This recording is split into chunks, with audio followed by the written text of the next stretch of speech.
Bismillahirrahmanirrahim. Assalamualaikum warahmatullahi wabarakatuh. Waalaikumsalam warahmatullahi wabarakatuh. Alhamdulillahirabbil alamin. Segala puji syukur kepada Allah Subhanahu wa taala yang mana pada hari ini kita masih diberikan kesehatan untuk bisa saling berkumpul lagi di tempat ini bersilaturahim. Adapun agenda yang saya ingin sampaikan pada kesempatan kali ini yaitu tentang budaya positif di modul 1.4. Perkenalkan dulu Ustadz saja yang belum kenal, mungkin lebih kenal lagi dengan Ulun. Nah, ini perkenalkan. Nama Ulun yaitu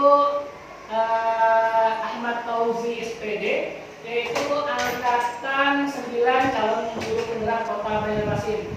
Nah, hari ini Ulun ingin menyampaikan aksi nyata Ulun di modul 1.4, yaitu tentang budaya positif atau disiplin positif. Baik, untuk mengambil keberkahan pada kesempatan kali ini, marilah kita mulai dengan membaca doa. Nah, ini yang untuk memimpin doa pada kesempatan kali ini, Ulun persilakan kepada bagian kepada Ustadz Saidi. Ustadz Saidi untuk memimpin doa, persilakan. Amin ya Allah. Bismillahirrahmanirrahim. Alhamdulillahirabbil alamin. Wassalatu wassalamu ala asyrafil anbiya'i wal mursalin sayyidina wa maulana Muhammadin wa ala alihi wa sahbihi ajma'in. Allahumma ij'al jam'ana hadha jam'an marhuma wa tafarruqana min ba'di hadha tafarruqan ma'suma.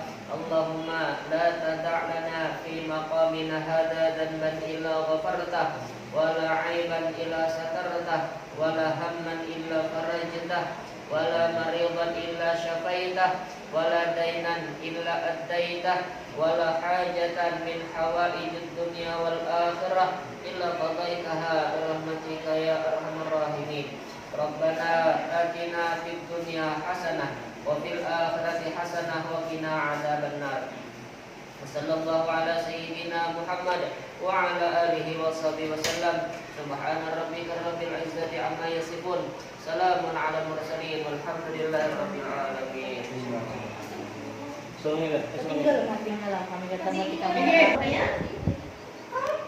Baik, terima kasih kepada Ustaz Saidi yang sudah tadi membacakan doa kita pada kesempatan kali ini. Semoga dengan diawali dengan doa tadi keberkahan mendapatkan kepada kita semua. Amin ya rabbal alamin. Baik, satu saja mungkin ini agak jenuh di siang hari ini, nggak ngantuk, ada kegiatan berbagai macam. Silakan berdiri dulu satu saja.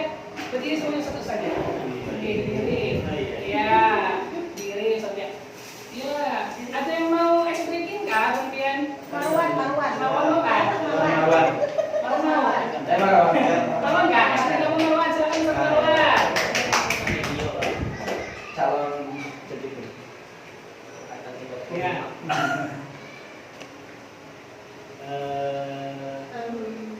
Ini tangannya bisa digerakkan ya, seperti ini tangannya ya, agak ini ya, ke atas. olahraga ini namanya biar tangannya kaku. Iya.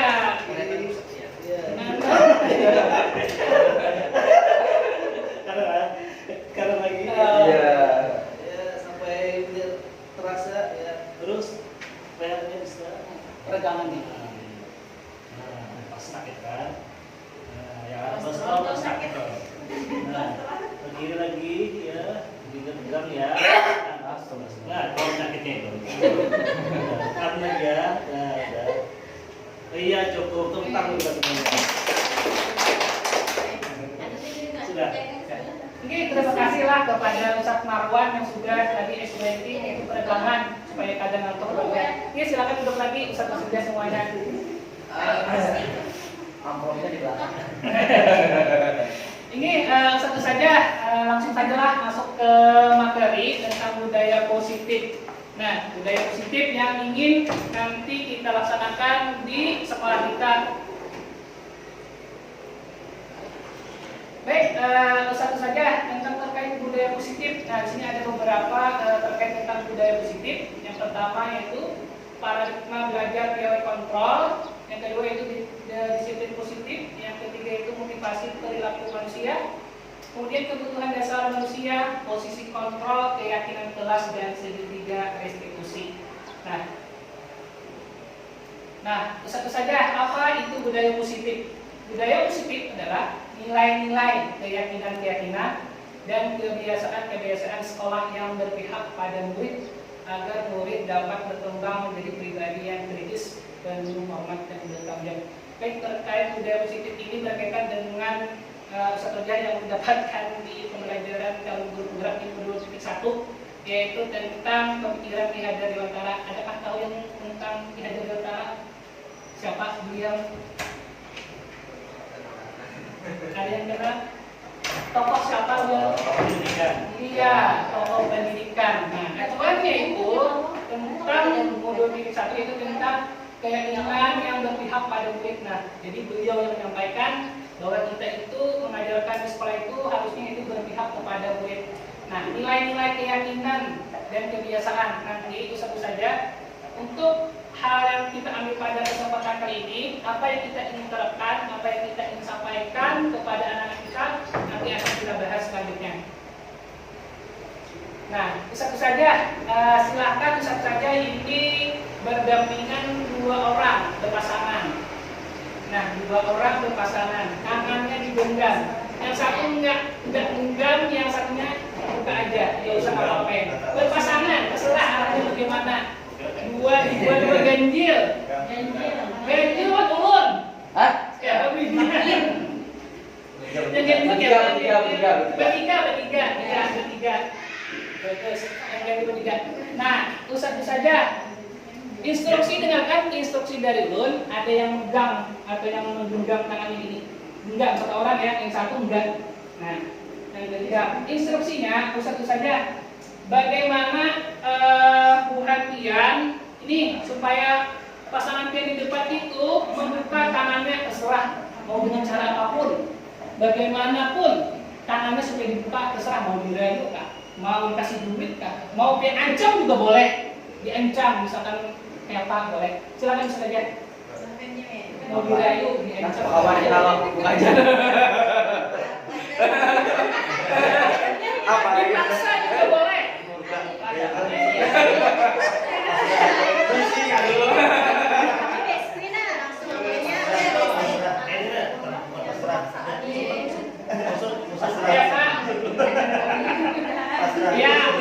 baik, satu saja gantian. Yang satunya pula yang genggam tangan, yang satunya merayu. Tetap dengan instruksi yang kasihkan dari terserah. Ini bertiga kayak apa? Ini kata bertiga nilai. Ya. Ya, dan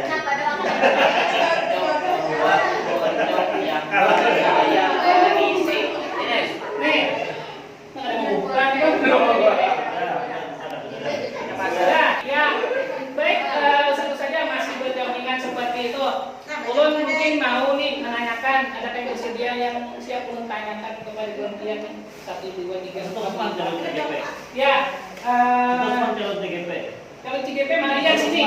Ustaz Usman. Ini mau dapat tahun 2011. Ustaz Usman, nih belum mau nanya lah. sini dia juga. Mau nanya ke Ustaz Saiti, bagaimana pian merayu supaya Saiti ini membuka atau tetap genggaman seperti itu, Ustaz Usman? Tadi sini kalau membuka sudah membuka. Kenapa dia? Pian merayu kah sudah? Sudah dirayu kita berteman di membuka aja. Terbuka lah. Membuka sini. Jadi ini sampai pian raya apapun tetap terbuka. Membuka sini. Mau dikasih duit kah? Kalau kasih duit kada bawa modal sebenarnya. Atau dikasih iming-iming? Diancam atau apa tetap terbuka lah. Membuka. Oke, nih yang di sini tadi membuka aja. Nah. Nah, Ustaz Suryadi, Ustaz Marwan tadi membuka kan? Busuk-busuk ya. Kalian kenapa jadi Ustaz? Siapa nih Ustaz Marwan jadi membuka tangannya? Kita pasrah. Pasrah. Oh pasrah, jadi pasrah yang dari Jadi Tuhan. bos-bos sidin pasrah ya. Baik, satu saja. Ada kesimpulan yang mungkin dapat kita simpulkan dari genggam tangan ini. Satu saja, ini terkait paradigma kita, pikiran kita. Nah, seseorang itu satu sajalah ada posisi kontrolnya. Jadi seseorang itu tidak bisa mengatur kita. Yang bisa mengatur kita itu cuma kita sendiri. Contoh tadi Ustaz Sayuti mau dikasih duit atau apa, kemudian tidak mau menggenggam genggamannya. Karena yang bisa mengontrol diri kita itu cuma diri kita sendiri. Namun bahkan ada mungkin yang mau membuka, mungkin tadi dengan ancaman, karena dia takut. Mungkin dia karena takut, dia bisa terbuka tangannya, atau dikasih duit juga bisa, atau kasih yang lain juga bisa. Tapi pada dasarnya otak manusia itu yang bisa mengontrol diri kita itu kita sendiri. Orang bisa menyuruh, tapi belum tentu orang itu mau disuruh. Seperti itu. Satu sajalah terkait tentang menggenggam tangan kita tadi seperti itu. Untuk perubahan paradigma ini ada materinya yaitu tentang teori kontrol. Nah, yang pertama yaitu stimulus respon. Realitas kebutuhan kita sama. Untuk teori kontrolnya, realitas kebutuhan kita berbeda. Kemudian semua orang yang melihat hal yang sama, setiap orang memiliki gambaran yang berbeda. Nah, semua orang melihat hal yang sama.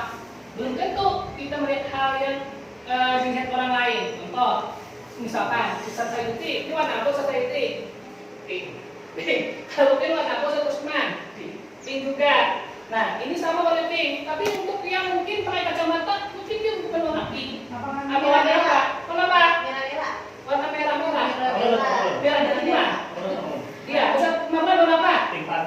Pink Panta.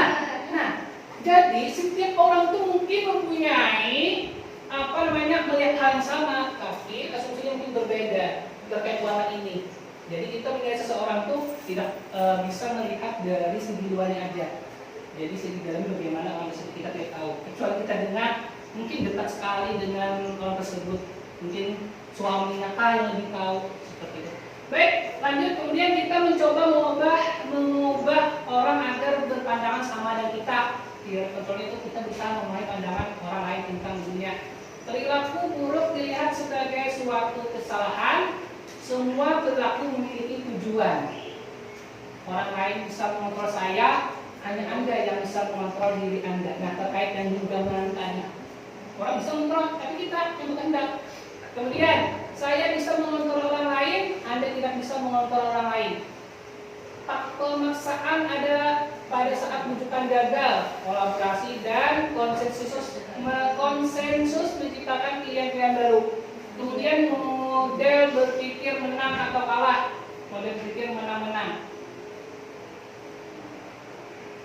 Baik, langsung saja, yaitu tentang disiplin positif. Nah, disiplin positif ini ada teorinya banyak. Ini ulun mengambil salah satu acuan, yaitu tentang konsep disiplin positif yang merupakan unsur utama dalam terwujudnya budaya positif. Diani Gosen dalam bukunya Restructuring School Discipline 2001.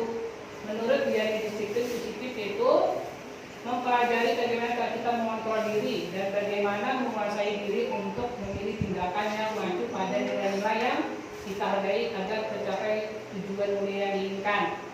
Tujuan dari disiplin positif adalah menanamkan motivasi yang ketiga pada murid kita, itu untuk menjadi orang yang mereka inginkan dan menghargai diri sendiri dengan nilai-nilai yang mereka percaya. Nah, langsung saja di sini ada 3 motivasi perilaku manusia. Sebelum lanjut ke slide selanjutnya, ada tahu 3 motivasi perilaku manusia? Ada yang tahu? Sekarang perilaku manusia apa sih? Atau manusia itu seperti apa sebetulnya? Pasti kan.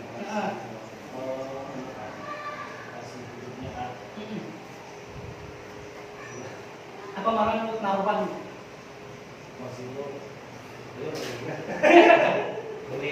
Duit, tujuan, keinginan, motivasi. Misalnya sekolah kita, apa sih motivasi kita ke sekolah? Jadi macam-macam nih. Oh iya. Nah, Ini dari duit. duit. Hal yang tidak dipungkiri sekarang lah dari duit. Apa-apa. Iya. Mencari doang. Kalau itu Allah bagus, mantap, luar biasa. Baik, 3 motivasi perilaku manusia. Nah, yang pertama untuk menghindari ketidaknyamanan atau hukuman. Nah, satu saja di sini, misal kita terlambat ke sekolah ya, khususnya itu dari guru, buat dia takut hukuman atau bagaimana? Menurut kalian nih, jadi terlambat sekolah, Takut dipotong gaji. takut dipotong menggaji. Jadi ada yang takut karena untuk menghindari ketidaknyamanan atau hukuman kita terlambat sekolah, atau kita kelas sekolah, iyalah. Nah, disebut itu. Yang kedua, kemudian untuk mendapatkan imbalan atau penghargaan dari orang lain. Nah, nih, adakah ingin sesuatu tapi ada imbalan harus dikasih apa seperti itu? Masalah. Yang ketiga, nah, untuk menjadi orang yang mereka inginkan dan menghargai diri sendiri dengan nilai-nilai yang mereka percaya. Baik, satu saja lanjut. Nah, perhatikan, ini ada kasus nih. Kasus, silakan dibaca. Ada yang mau baca, Kak? Ini yang membaca nih beginian, soalnya ibu-ibu ada yang bersedia membacakan. Itu saja Yuli. Nah, tolong saja Yuli kita bacakan. Ibu Fatima, guru wali kelas di SD Pelita Hati, sedang bingung menghadapi ulah salah satu murid di kelasnya. Bila ini Adiba ketika beberapa anak di kelas 2A telah datang padanya dan mengeluhkan Adiba yang seringkali meminta bekal makan siang mereka dengan paksa. Jika Anda menghadapi situasi seperti Ibu Fatima, apa yang akan Anda lakukan? Menurut Anda, kira-kira apa alasan Adiba melakukan hal itu? Nah, menurutnya apa? Bisa Yuli.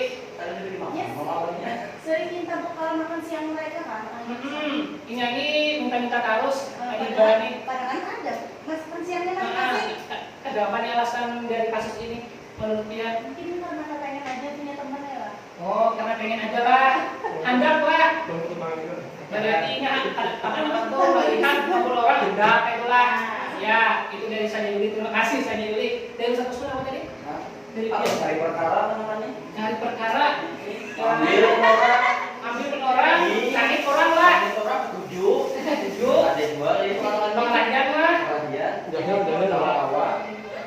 Dari perkara. Tadi bisa ada harus punya orang. Yang lain Pak, ada nggak? Yang lain ada? Suryadi namanya. Suryadi apa Suryadi? Karena apa Suryadi? Hah? Karena dia nggak tahu bekal. Karena dia nggak bawa bekal, nggak bawa sama makan lah setelah. Oh iya. Baik. Nah, kita lihat. Nah, satu saja. Konsep 5 kebutuhan dasar manusia menurut Dr. William Glasser dalam Coach Theory. Nah, kebutuhan dasar. Nah, ini berkaitan dengan kebutuhan dasar kita sebagai manusia. Tadi. Nah, yang pertama, kebutuhan untuk bertahan hidup. Kemudian yang kedua, cinta dan kasih sayang. Love, apa bahasa Inggrisnya itu benar? Love and Belonging semua ada tulisannya. love and belonging. Baik. Kemudian yang ketiga, kebebasan. Kemudian yang keempat, kesenangan. Kemudian 5, kepasangan.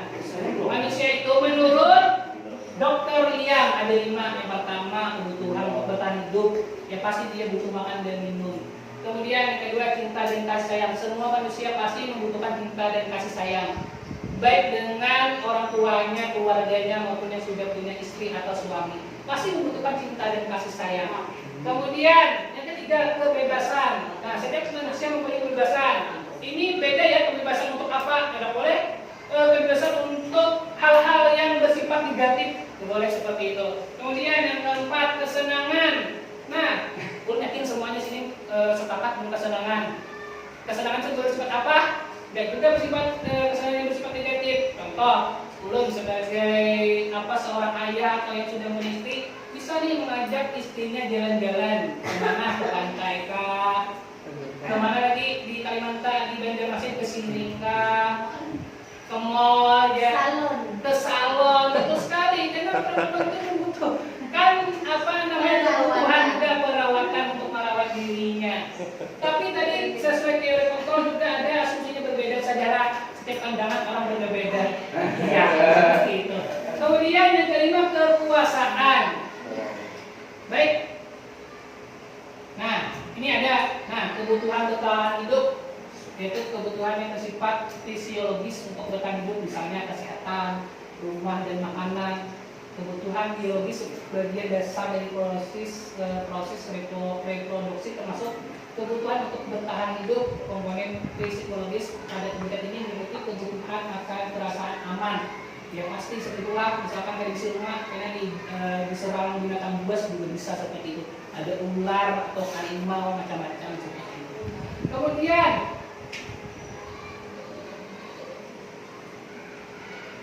yang kedua yaitu kebutuhan ini, dan tiga kebutuhan berikutnya adalah kebutuhan psikologis. Kebutuhan untuk disayangi dan diterima meliputi kebutuhan akan hubungan dan koneksi sosial. Kebutuhan untuk memberi dan menerima kasih sayang, dan kebutuhan untuk merasa menjadi bagian dari suatu kelompok. Kebutuhan ini juga meliputi keinginan untuk tetap berhubung dengan orang lain seperti teman, keluarga, pasangan hidup, teman kerja, binatang peliharaan, dan kelompok di mana kita bergabung. Kemudian selanjutnya kebutuhan ini kebebasan.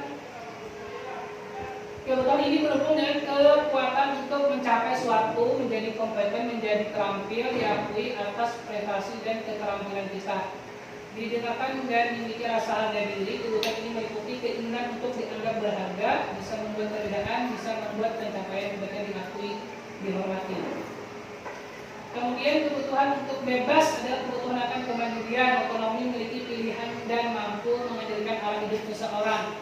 Anak-anak dengan kebutuhan kebebasan yang tinggi mainkan pilihan, mereka perlu banyak bergerak, suka mencoba-coba, tidak terlalu terpengaruh orang lain, dan senang mencoba hal baru dan menarik.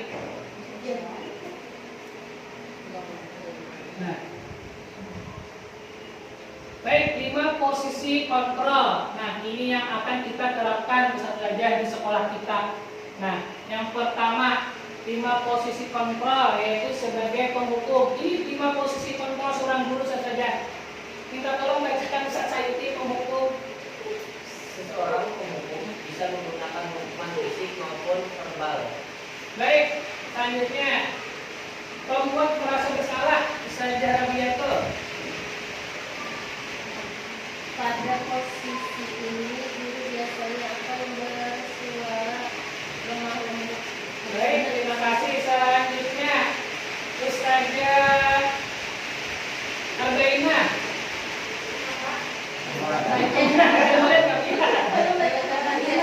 Iya.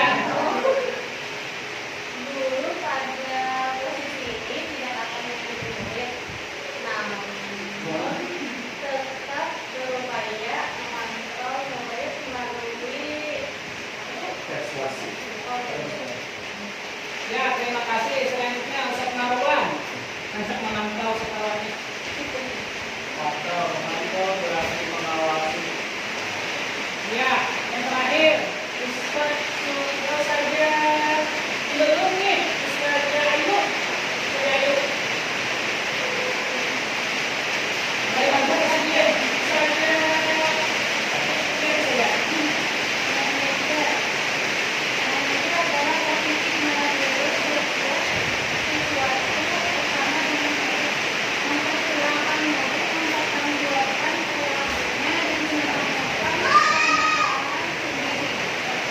Baik, terima kasih. Pesan saya terkait 5 posisi kontrol ini, Ustaz saja buat kalian biasanya berada di posisi mana? Mengajar anak didik kita posisi mengajar Al-Quran. Menurut kalian memahami dari definisinya ada 5 ini? Ya, silakan. Saya dulu di posisi mana buat kalian? Membuka untuk merasa bersalah, teman, memantau atau manajer. Ada yang mau angkat tangan? Posisi buat mana kemudian? Bisa saya lihat. Bisa saya lihat sering dong mengajari anak-anak di sana juga. Kemudian kalau selesai ini Timo grup mana saya itu bagi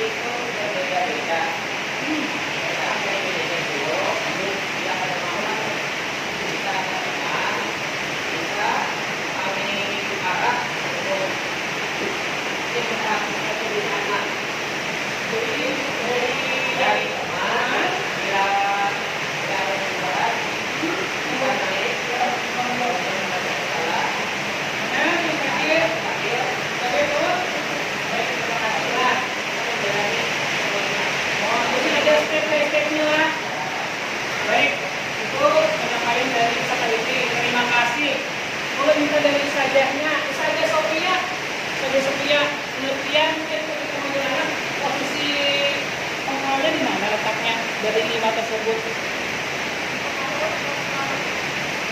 Ya, dari 5 posisi tersebut.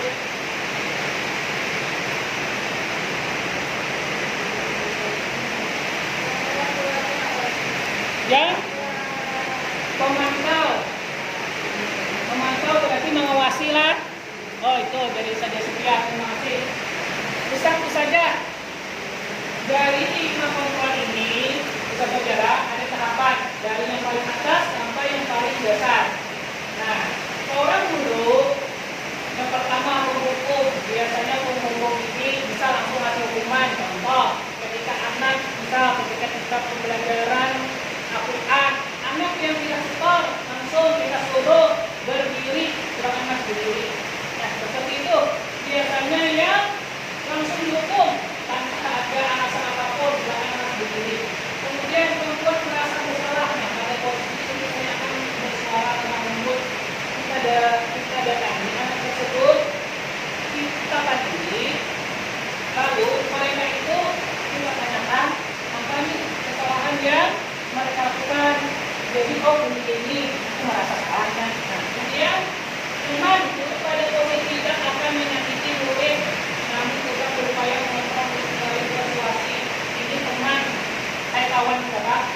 Misalkan nih untuk terakhir bisa melawan, mau ini ngapain saja.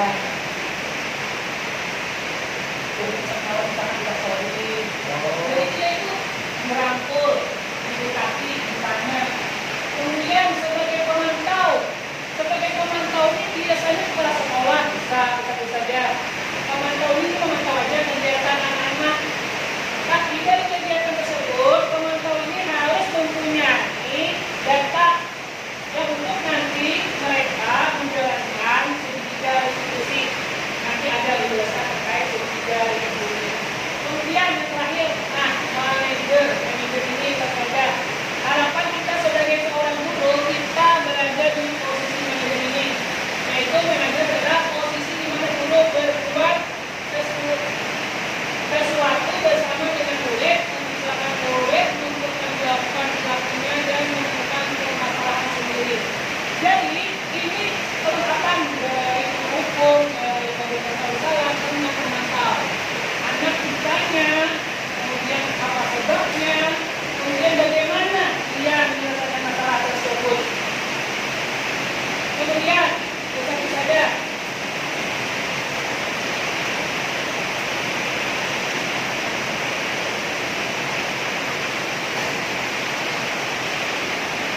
next saja kita nih menonton yang belum belajar tadi terkait video 5 posisi kontrol.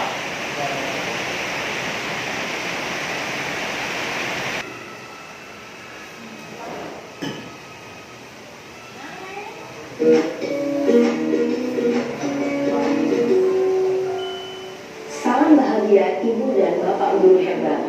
Dalam penerapan disiplin positif restitusi, salah satu program yang dikembangkan adalah 5 posisi kontrol. 5 posisi kontrol dalam restitusi adalah proses perjalanan seorang pendidik agar dapat mengenali dirinya. Pada video kali ini, kita akan membahas tentang 5 posisi kontrol yang dikembangkan oleh Diane Grosser dan contoh penerapannya.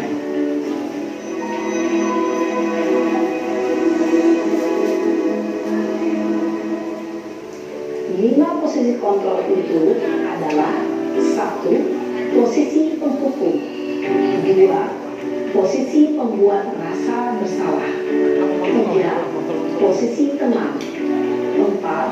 Posisi pemantau atau monitor, dan 5. Posisi manajer. Untuk lebih memahami kelima posisi tersebut, mari kita saksikan kasus Naren yang terlambat hadir 20 menit di sekolah dan melihat bagaimana kelima posisi kontrol dalam menghadapi masalah tersebut.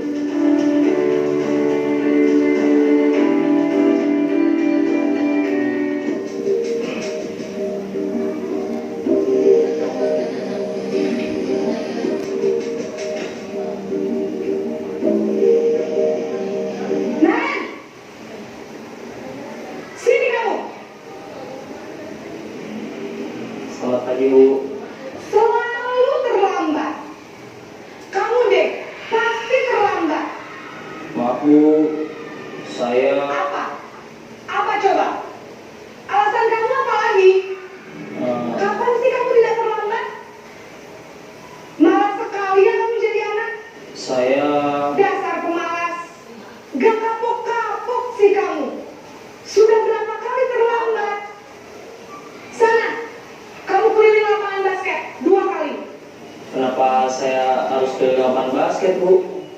Kenapa? Kamu ngelawan ibu? Berani-beraninya jawab. Sudah terlambat, masih berani jawab pula. Sekarang, keliling lapangan basket 5 kali sekalian. Biar kapok. Cepat. Pergi sana ke lapangan basket. Posisi penghukum biasanya berbicara dengan nada tinggi, menghardik, menunjuk-nunjuk, menyakiti, dan menyindir. Hukuman bisa berupa fisik maupun psikis. Ibu dan bapak guru hebat. Dampak yang terjadi pada murid ketika guru berada pada posisi penghukum adalah murid cenderung akan memberontak, bahkan menyimpan dendam.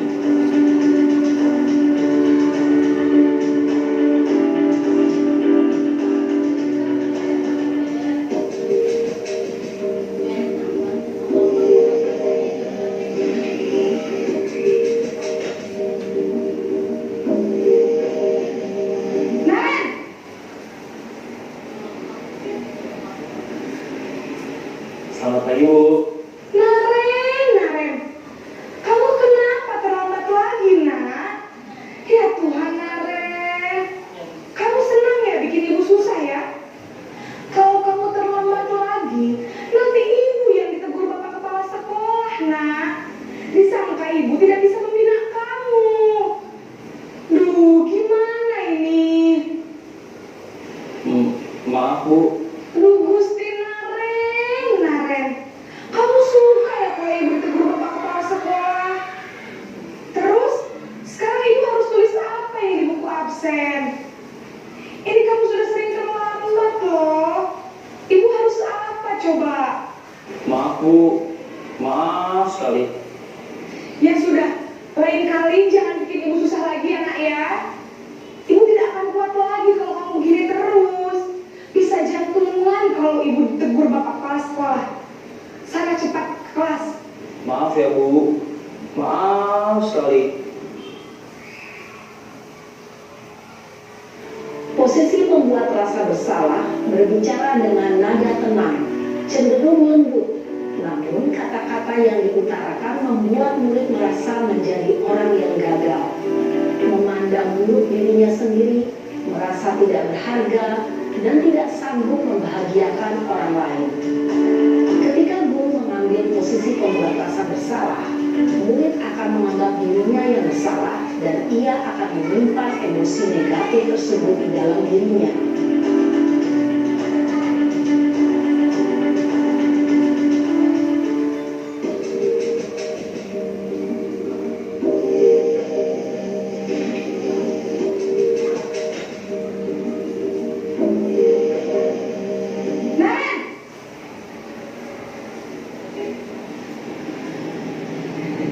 Selamat pagi, Bu. Wah, sudah jam berapa ini nak? Terlambat lagi ya sayang. Iya, Bu. Habis ibu saya lupa bangunkan saya, Bu. Kamu malah menyalahkan ibu kamu. Kamu bukannya anak yang larinya paling kencang. Kok terlambat sih? Iya, Bu. Saya memang terlambat bangun tadi. Jadi, biarpun saya lari kencang, tetap nggak kekejar, Bu. Ya sudah sana. Nanti lain kali larinya lebih kencang lagi ya. Biar gak terlambat lagi. Bikin senang ibu. Demi ibu. Bisa kan? Bisa lah, Bu. Ya sudah sana masuk kelas. Ibu beresin urusan absen kamu. Kamu ini ada-ada saja.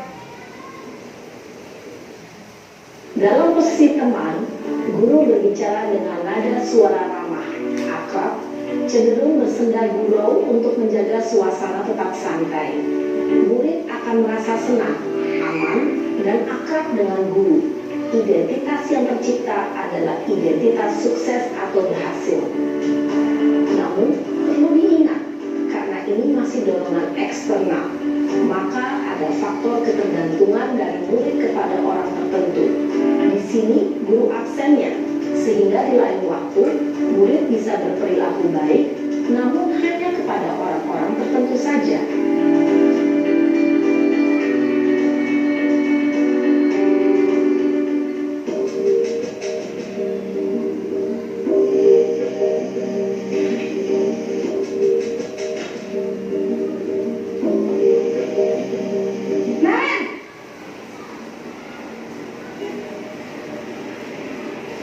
Selamat pagi, Bu.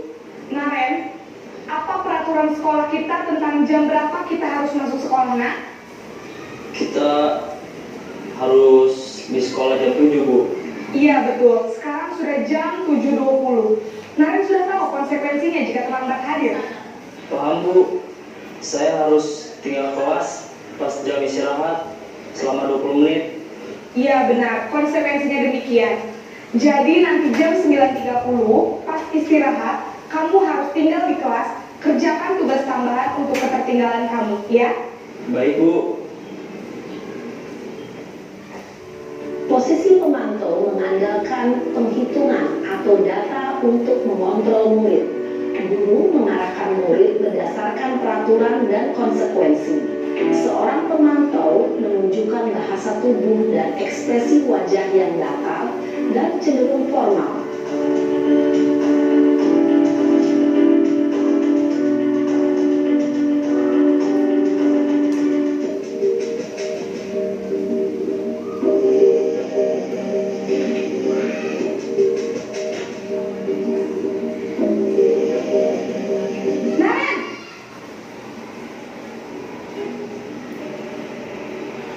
Selamat pagi, Bu.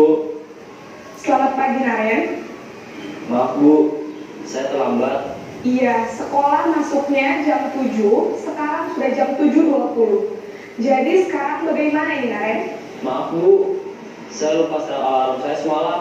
Baiklah, menurut kamu, keyakinan sekolah yang mana yang perlu kamu tingkatkan? Menghargai diri sendiri dan orang lain mungkin, ya, Bu. Setuju. Jadi, apakah Naren meyakini prinsip saling menghormati tersebut? Iya, Bu. Saya meyakininya. Apakah Naren bersedia memperbaiki masalah keterlambatan ini? Bersedia, Bu. Bagaimana kamu akan perbaiki masalah keterlambatan ini? Saya akan coba untuk tidak lupa menyetel alarm saya, Bu. Baik, kalau Naren lupa menyetel alarm di rumah, ada orang yang kira-kira bisa bantu mengingatkan tidak? Ada, Bu. Kakak saya, Kak Emma. Ada lagi selain Kak Emma? Selain Kak Emma, ada ibu saya. Baik, jadi yang mengingatkan Naren adalah Kak Emma dan ibu kamu, ya? Kira-kira akan mulai setel alarm kapan nih, Naren? Setelah pulang sekolah, akan segera saya lakukan. Baik, jadi Naren akan setel alarm untuk bangun besok pagi dan akan diingatkan oleh kakak dan ibunda Naren, ya? Ada lagi yang mungkin perlu dilakukan, Naren? Agar tidak terlambat bangun lagi. Tidak ada, Bu. Baik, Naren. Terima kasih untuk kerjasama kamu. Sekarang kamu perlu kembali ke kelas untuk belajar. Baik, Bu. Terima kasih. Posisi manajer adalah posisi kontrol yang disarankan untuk membimbing murid memiliki sikap disiplin yang positif, yaitu murid yang mandiri, bertanggung jawab, dan dapat memecahkan masalah. Tujuan dari posisi ini adalah agar murid dapat berefleksi atas tindakannya. Guru akan dengan tulus memberikan pertanyaan-pertanyaan bermakna, sehingga membuat murid dapat belajar dari kesalahannya dan mencari sebuah solusi untuk menyelesaikannya. Ibu dan Bapak guru hebat, setelah mengamati adegan kelima posisi kontrol tadi, kira-kira posisi mana yang paling ideal? Posisi mana yang dapat menunjang motivasi intrinsik murid? Ya, tentu posisi manajer. Posisi ini memang posisi ideal yang ingin dituju setiap pendidik. Pada posisi inilah, guru dapat menerapkan disiplin positif yang berpihak pada murid, yang memerdekakan murid. Perjalanan seorang pendidik tentunya tidak mudah untuk sampai pada posisi seorang manajer.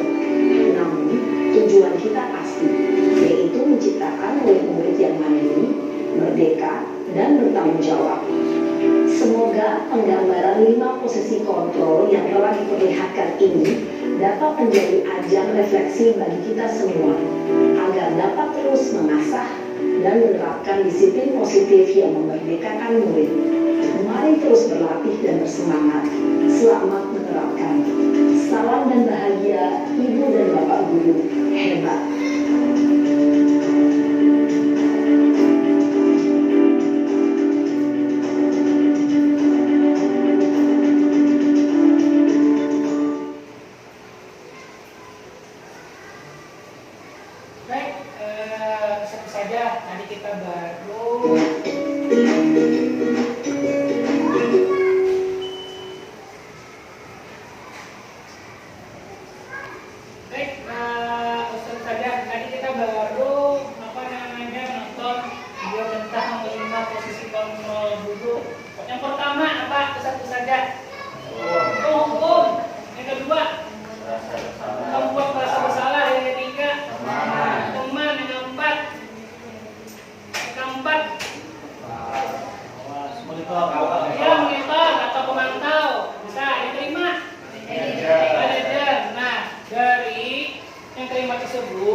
diterima, itu posisi manajer. Yang mana posisi manajer itu yaitu posisi yang paling efektif, yang paling bagus kita terapkan untuk anak-anak kita yang bermasalah di sekolah kita. Baik, langsung saja lanjutkanlah ke slide selanjutnya. Nah, saja di sini ada kasus. Nah, saja ada pertanyaan. Mungkin bacakanlah. Mengapa kita memiliki peraturan tentang penggunaan helm pada saat mengendarai kendaraan roda 2 atau motor? Menurut bagian atau saja? Ya apa? Untuk keamanan. Ada lagi? Untuk kepanasan. Betul. Apa lagi? Untuk karena untuk kajian saya bilang betul. Apa lagi?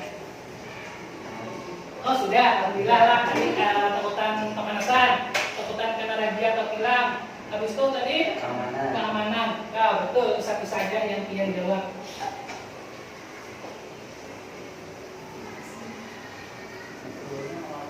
Habis sudah saya sudah.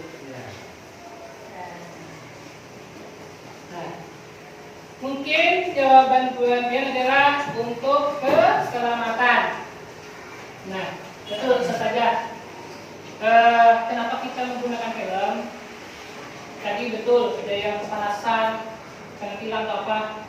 Itu baru sekali untuk keselamatan saja. Ini kita balikan lagi ke paradigma kita, ke pemikiran kita. Kenapa kita pakai helm? Yang pastinya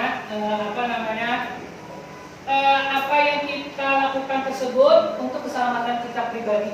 Contoh kita kali pakai helm, misalkan jatuh dari motor, pecah kepalanya, meninggal dunia. Nah, jadi bagaimana bisa saja? Mungkin seperti itu.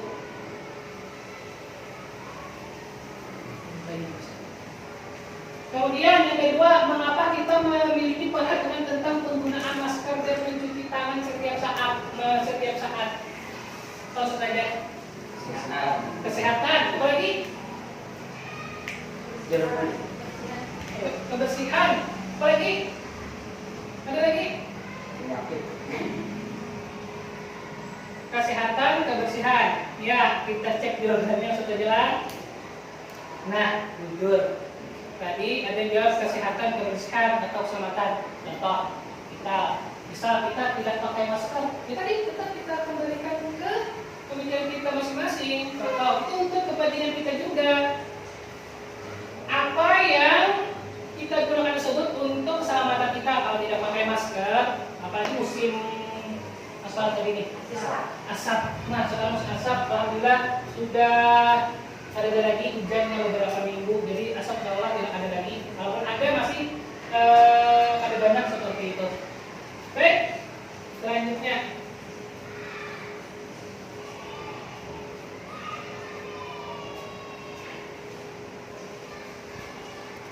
Kesehatan itulah yang kita sebut sebagai suatu keyakinan, yaitu nilai kebajikan universal.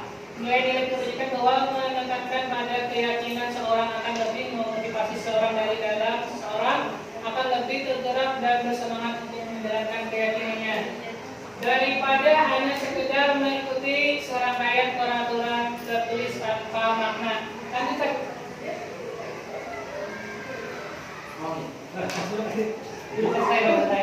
Nah, baik saja ini sampai ke pembentukan keyakinan kelas yang mungkin keyakinan kelas ini pernah kita jalankan sebelumnya. Mungkin sebelum membuat keyakinan kelas, Bantian dulu pernah yang namanya peraturan. Ya, satu saja peraturan. Apa sih perbedaan peraturan sama keyakinan kelas menurut Bantian?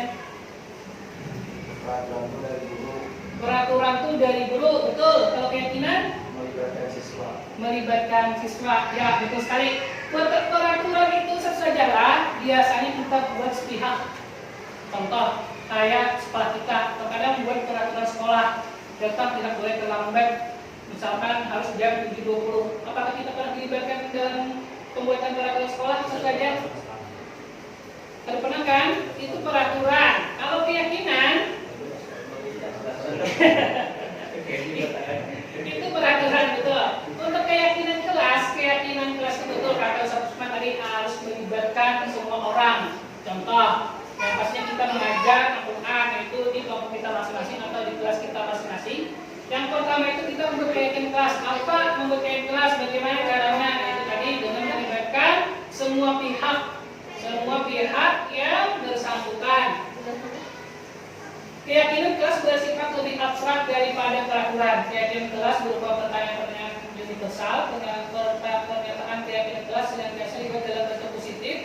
Keyakinan kelas hendaknya tidak terlalu banyak sehingga mudah diingat dan dipahami oleh semua warga kelas. Keyakinan kelas sebaiknya sesuatu yang dapat dilakukan di lingkungan tersebut. Semua warga kelas hendaknya ikut berkontribusi dalam pembuatan keyakinan kelas lewat kegiatan curah pendapat, bersedia meninjau kembali keyakinan kelas dari waktu ke waktu. Nah, itu kegiatan peraturan dan keyakinan kelas. Nah, satu saja di sini ada membuat yaitu contoh keyakinan kelas 1. Nah, sebelum membuat contoh keyakinan kelas itu saja, hendaknya keyakinan tersebut yaitu harus berkalimat positif, tidak boleh berkalimat negatif. Contoh, kalau kita dulu ya, walaupun pribadi pernah membuat peraturan di kelas yaitu jangan datang terlambat.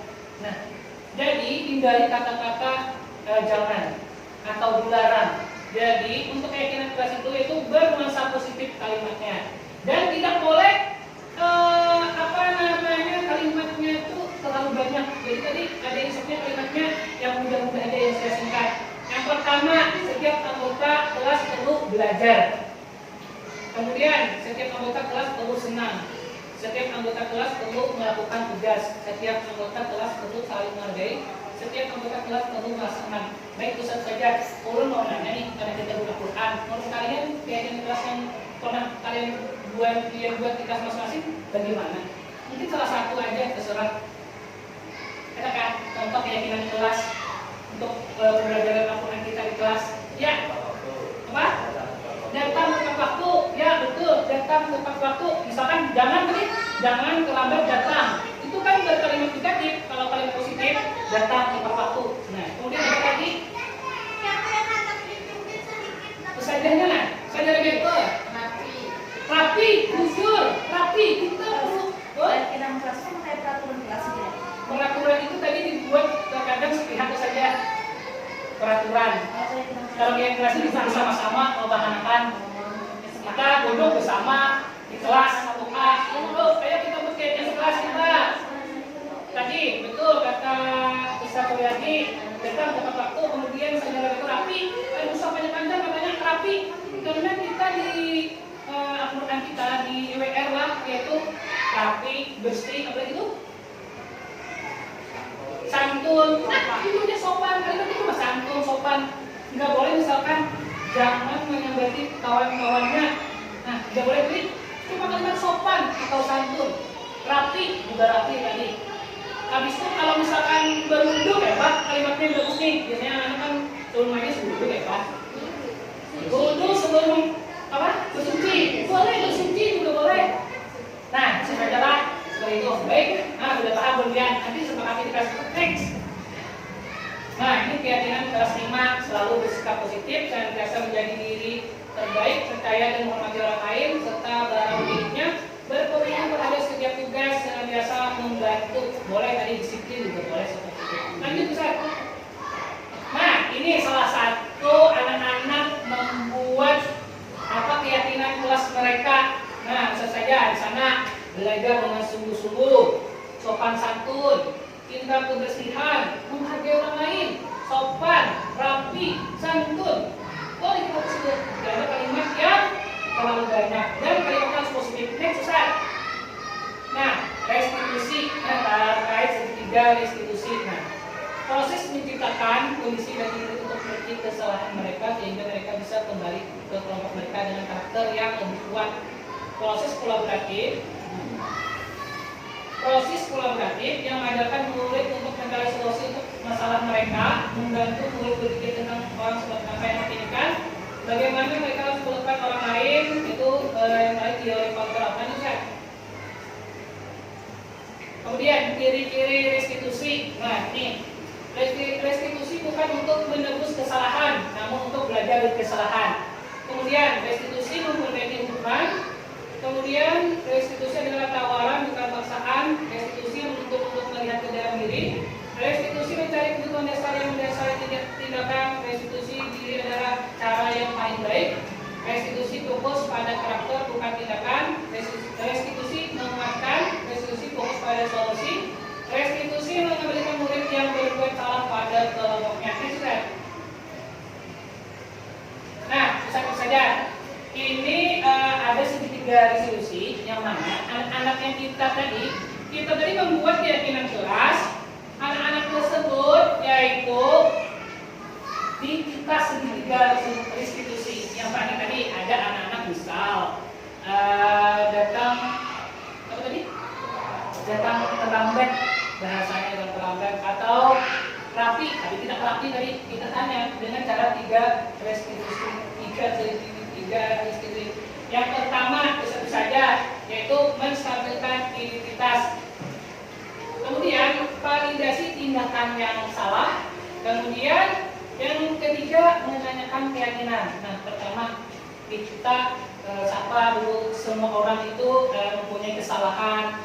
Gak mungkin semua orang itu tidak pernah melakukan kesalahan. Kemudian yang kedua kita tanya, yaitu validasi tindakan salah. Dia tadi apa? Datang terlambat. Kita tanya, mungkin anak-anak di sana banyak macam-macam rasanya datang terlambat, tapi kita tetap menanyakan dengan lemah lembut. Kemudian yang ketiga menanyakan keyakinan. Menanyakan keyakinan ini kan kita membuat keyakinan kelas itu sama. Kita tanyakan keyakinan kelas apa yang dilanggarnya tadi. Contoh, datang terlambat. Kemudian solusinya dari mana? Solusinya dari mereka juga. Nah, itu sajalah. Jadi itu satu saja. Anak-anak itu bisa mencari solusinya sendiri dengan kesalahan yang telah mereka perbuat. Kemudian yang besar. Nah, ini menstabilkan identitas yang pertama tadi. Bagian dasar dari segitiga bertujuan untuk mengubah identitas anak dari orang yang gagal karena melakukan kesalahan menjadi orang yang sukses. Anak yang melanggar peraturan karena sedang mencari perhatian adalah anak yang sedang mengalami kegagalan. Lanjutkan. Kemudian yang kedua, validasi tindakan salah. Nah, kita menanyakan tadi tindakan yang mana yang salah yang dilakukan anak-anak dengan kalimat positif juga, dengan menggunakan 5 posisi kontrol buruk. Next, kan? Kemudian menanyakan keyakinan kelas. Nah, setelah kita tanyakan kesalahan apa, kemudian kita tanyakan kesepakatan kelas atau keyakinan kelas yang telah disepakati. Lalu dari itu dia yang mencari solusi sendiri.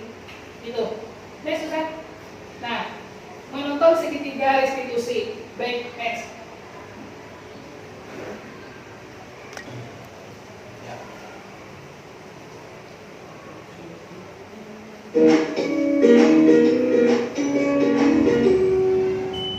Salam dan bahagia Ibu dan Bapak Guru hebat. Pada video kali ini kita akan membahas tentang salah satu program disiplin positif yang diterapkan di lingkungan sekolah yang dikenal dengan nama restitusi.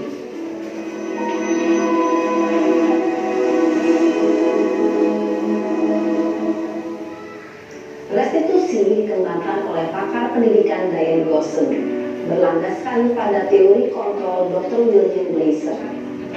Segitiga restitusi adalah suatu proses dialog yang dijalankan oleh guru atau orang tua agar dapat menghasilkan murid yang mandiri dan bertanggung jawab. Pada saat guru di posisi manajer, aspek yang dikembangkan pada murid adalah motivasi intrinsik, sehingga penanaman nilai-nilai kebajikan dapat tumbuh dan berkembang menjadi suatu kebiasaan positif yang akhirnya membentuk karakter murid. Proses dialog ini terdiri dari 3 langkah yang digambarkan pada ketiga sisi pada segitiga restitusi. Sisi pertama adalah menstabilkan identitas. Sisi yang kedua adalah validasi tindakan yang salah. Dan sisi yang ketiga adalah menanyakan keyakinan. Ibu dan Bapak Guru, berikut ini akan menunjukkan bagaimana seorang guru berada dalam posisi manajer menggunakan penerapan segitiga restitusi.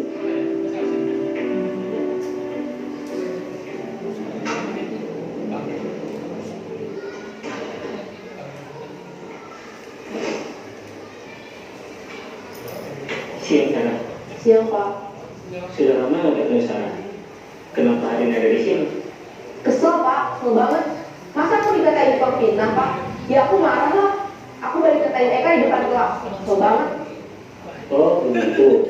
Ya pasti kamu marah dan kesal. Bapak juga akan marah apabila ada yang menuduh Bapak seperti itu. Kemudian pada saat itu kamu mau melakukan apa? Ya saya langsung ngatain Eka lah Pak. Kesel banget. Saya bentak-bentak dia depan teman-teman lain. Oh begitu. Pasti kamu melakukan seperti itu karena suatu alasan tertentu kan? Iyalah, masa saya diam saja Pak? Ya saya bela diri lah. Masa saya dituduh tukang fitnah? Ya wajar lah. Mempertahankan harga diri itu sesuatu yang penting buat kamu. Untung kamu tidak lebih gegabah lagi. Hanya membentak-bentak. Iya Pak. Untung saya masih. Ya. Padahal. Nih. Ibu kan? Iya. Nah, sekarang coba kita lihat lagi tindakan kamu yang bentak-bentak Eka di kelas. Tindakan kamu itu kira-kira sesuai dengan keyakinan kelas atau prinsip kamu tidak? Enggak lah Pak. Capek Pak jadi pemarah. Jadi keyakinan atau prinsip mana yang kurang sesuai dengan keinginan kamu? Ya, saya sebenarnya sangat menghargai orang lain. Mungkin saat itu saya menjadi emosi, jadi tidak menunjukkan sikap itu. Kamu meyakini tidak? Menghargai orang lain itu penting buat kamu. Yakin lah Pak. Iya, setuju. Kita harus saling menghargai. Namun, ada juga keyakinan yang kita sepakati yang perlu kita jalankan apabila kita sedang marah, bukan? Ya saya bisa lebih proaktif, mulai dengan diri sendiri. Saya bisa jadi lebih bersabar, mengambil waktu jeda untuk berpikir mau apa selanjutnya. Kira-kira kamu bersedia memperbaiki masalah ini tidak? Bersedia Pak. Kalau kamu memperbaiki masalah ini, kamu akan menjadi orang seperti apa? Saya akan menjadi orang yang bertanggung jawab kali ya Pak. Dan senantiasa proaktif. Iya, menurut kamu bagaimana rasanya menjadi orang seperti itu? Ya nyaman lah, bangga bisa bersabar dan menahan diri. Baiklah kalau begitu. Yuk kita pikirkan bagaimana memperbaiki masalah ini.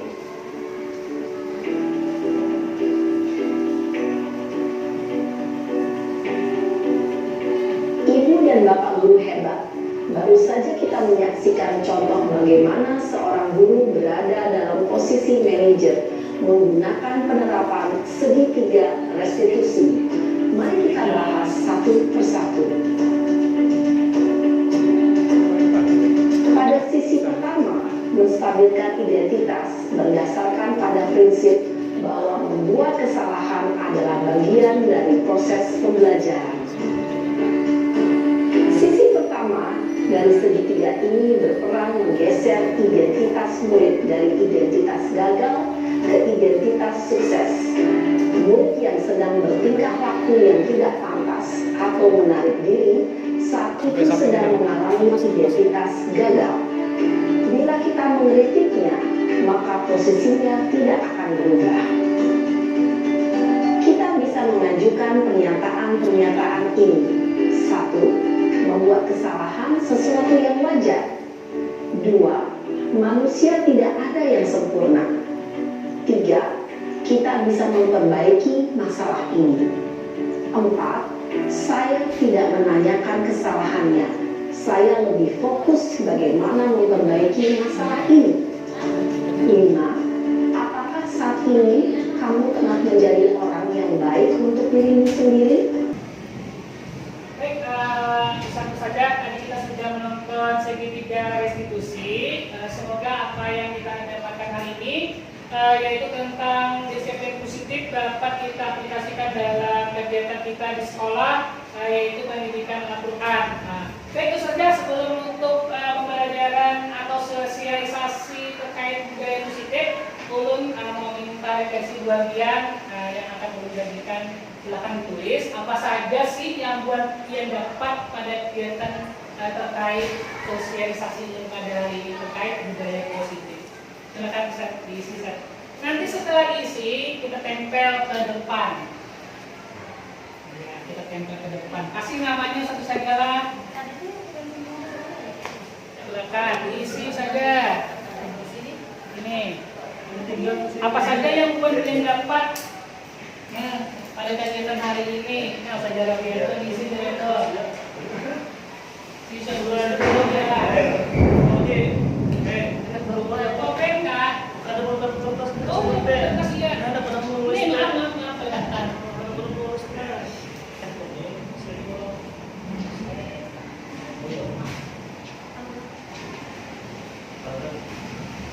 Yang sudah boleh ditempel ke depan satu saja.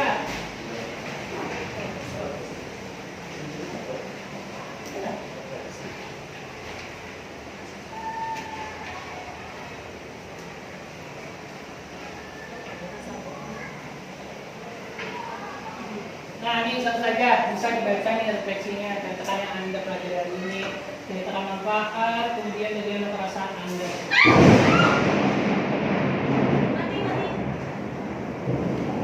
Aman aja. Oke, baca saja lah. Baik punya pengaruh di hidup.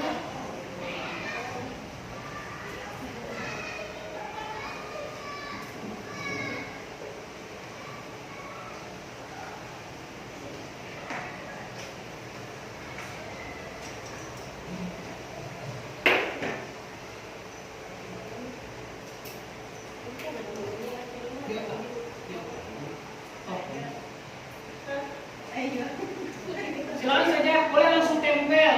Sama kita tutup di depan. Ya, Boleh. kita tutup dengan alhamdulillah nanti setelah tempel. Alhamdulillah. Ya, silakan saja. Iya. Mau lah. Salah. Ya nanti mentempelkan. Ya, makasih banyak. Jalan bro. Pulpen saja. Ada juga namanya. Apa saudari ini? Anak sini kan ada.